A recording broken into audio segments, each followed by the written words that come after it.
Podcast, your guide through mass media communication. Welcome to week 3. This week we'll be looking at the mass media of movies and radio. In 1920, the first radio news program was broadcast, and now there are over 15,000 radio stations. Our special guest today has a background in radio news broadcast. Please help me welcome Laura Thomas. Thank you for joining us, Laura. So what radio station did you work for, and what was your title? So I worked for K-Man Radio, which was a news broadcast and sports radio station for Manhattan Broadcasting. They had 4 different stations, so K-Man was that news one and sports one. And my title was a little bit of everything. It was kind of news producer, news writer, news anchor, a little bit of all of it. So what did that job entail? What did you get to do every day? Depended on the day. It was kind of an odd schedule. Mondays and Thursdays, I would go to commission meetings in town. That was kind of the first half of my day. On Tuesdays, so the police department at the time would actually invite all the media out, and you get to talk to them about the previous evening's kind of encounters that they would have.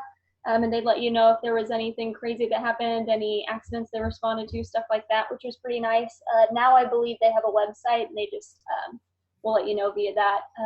And then Wednesdays, every other Wednesday, I would kind of do a split shift and go in for half the day. And then in evenings, they would have school board meetings that I would go to. So it was a little bit of everything. So I did Monday through Thursday and then Saturday. So it's kind of odd that I would have Fridays and Sundays off. But and then Saturday I would go in at like 4:45 in the morning, I think. And then I'd get home about 2 o'clock in the afternoon. And so that was where I got to anchor quite a bit. Live news broadcasts. We did 6 on weekdays. We did 4 on weekends. So it was a little bit of everything. Sometimes it was, there's a fire across town. Can you run over there real quick and go do that? And sometimes it was as simple as, the library is opening a new exhibit. You want to go look at that and report back for us. So kind of depended on the day. It was a little bit of, sometimes you knew what you were going to get handed that day, and sometimes it could change in a heartbeat. So, yeah. Was it a large company? Did you work with other reporters and kind of tag team things, or was it mostly a solo job? Yeah, so we were what was considered a medium market radio station. And so we did work with, we probably had like 5 or 6 reporters at a time, I would say. I was the only full-time one. There were a lot of part-time ones. Since we were in Manhattan, Kansas, there were a lot of K-State students that was kind of their part-time gig. And I would say each of us had our own little beat. Like I had the county commission and the school board meetings, like I had said. We had 2 people that were actually Fort Riley soldiers, so that was really nice to have the Fort Riley angle and kind of have that knowledge. So yeah, it was everybody had their own little thing that they were good at and stuff like that. What were your favorite parts of the job, or your least favorite parts? Yeah, so my favorite part was the something new every day aspect. You'd have a week where it might be a little boring, kind of, not much going on, and then the next week it could be crazy the whole time. I just liked also getting to meet so many people in the community. When you do something like radio, and I would fill in on the morning shows and things like that once in a while, you really have to have basically a basic knowledge of everything going on, instead of, I feel like in print media and things like that, you have to be fully invested in one specific story and researching it to a huge degree all the time, and it doesn't really give you that sense of knowing everything that's going on. So radio kind of allowed me to know a little bit here and there for everything that was happening in the entire community. And getting to be able to do, anything depending on the day, whether it was a fire or if there was a shooting in town, or if there was, the Discovery Center opening was a really big story when I was there. That type of stuff it just kind of depended on the day, and it made it really exciting. Unfortunately, it did make it kind of exhausting. I knew when I took that job that it was probably going to be, something with an expiration date on it for me. And now being married and wanting to start a family, that type of stuff, it would not probably work well for my current situation. And I've seen many that it does work well for. It's kind of, one of those things that, I don't know, the time commitment for it is certainly something that you have to be willing to invest in to get everything out of it. So, yeah. Yeah, definitely. And you really have to love it. And it can be exhausting. It's something to be really invested in to keep going, right? Yeah, for sure. Yeah, my boss at the time in the radio station, I think she'd been there like 20 years or so. I don't even remember. And she would get up at 4 every day and, get home by 3 p.m. every day. And it was just her life, and she loved it, and she was so good at it.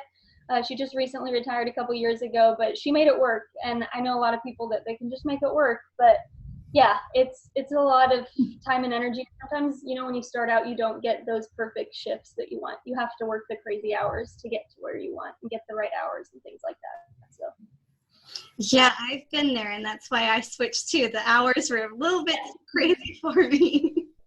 But sure. Yeah. how did you tailor your stories? Did you know who your audience was, or did you try and figure out who it might be?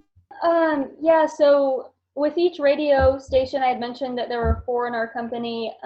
Like there was a rock station, there was top 40, stuff like that. And then I believe there's a country one. And so each of us had our different demographic we were supposed to be aiming towards. I believe for us, being news and sports, you kind of have an older audience for sure than the other 3. So like, the county commission stuff probably doesn't appeal to people our age so much, but to our listeners, it really did. And it mattered a lot to them.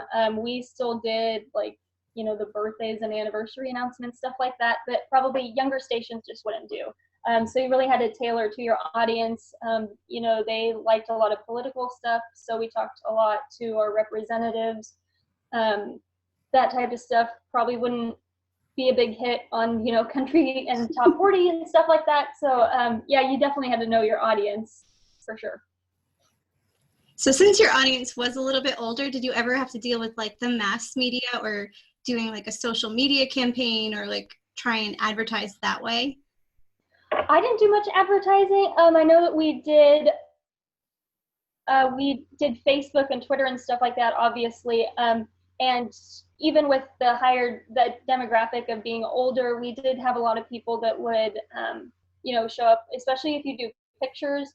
The big thing with news was like if you went to, like I mentioned, like a fire or something, those pictures always got a lot of hits, stuff like that. So pictures made a big difference to us, and video as well.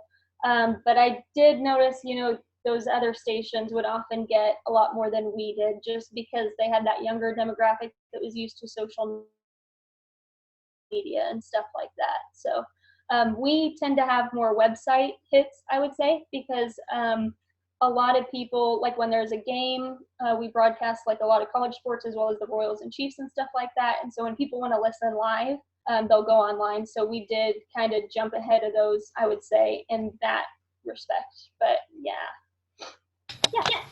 Definitely. Thank you for sharing. How do you think this job would change in the next 15 or so years? Do you think it would change more, or do you think it'll stay kind of how it was? Yeah, I think it will continue to change and evolve. I feel like radio already has in the last several years, even when I was there like 4-ish years, and it changed and evolved over time. I've noticed since I left, there's a lot more, going live with things, as opposed to when I was there, I would get an interview and then I would call in soon after, and sometimes would do breaking news over radio, but now it's becoming even more instant. My concern just with being more instant is that getting the facts straight up front is often a challenge I've noticed so far. I feel like people jump to conclusions because you want to get the jump on everybody else in the media and get things quicker, and that's just the goal, is getting things quick and getting something up to prove that you were the first. And that sometimes leads to backtracking and kind of, correcting your stories. And sometimes people are still going to go the originals. And so that's kind of where, I don't know, some facts get shuffled around and I don't know, the story gets crossed. But I think that that's kind of probably where it's headed, is just a more instant need for things. Even being in radio, I had the video aspect of my job because of websites and social media and stuff. So even though I, obviously used my voice over the radio and didn't have my face out there, I still had to do video sometimes. And so I think it's just going to be that needing pictures, needing video, needing anything they can get right away as soon as they can. And it's just going to continue to evolve that way, I'm sure. I'm sure too. That's actually very well said. It kind of ties in with everything we're talking about, how, ethics can get tied in and how things change. And well, do you have any advice for students who are thinking about getting into the radio broadcasting industry? Yeah. So I would say first and foremost, you have to love it to really just be doing it long term. And it's sometimes, I don't know, it just becomes a huge part of your life and you just have to absolutely love it. And, I would say for somebody who's starting out and you don't have the hours you want, you don't have the pay you want, I would say give it time, and really don't say no to anything that they ask you to go cover. I know there are a lot of crazy little things that I thought, I really don't care much about this, but I'll go do it.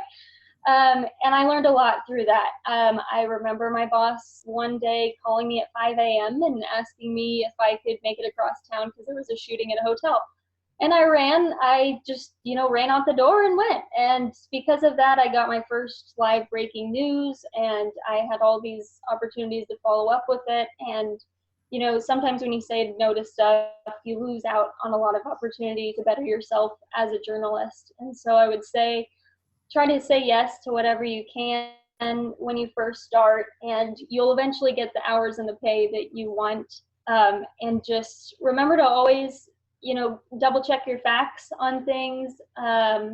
Just make sure you know what you're reporting on and always be willing to learn because there's always something to learn in the business. It's always evolving. So. Absolutely. That was really well said. Thank you for sharing all that with us. I really appreciate you taking the time. Yeah, no problem. Happy to help. Thanks so much.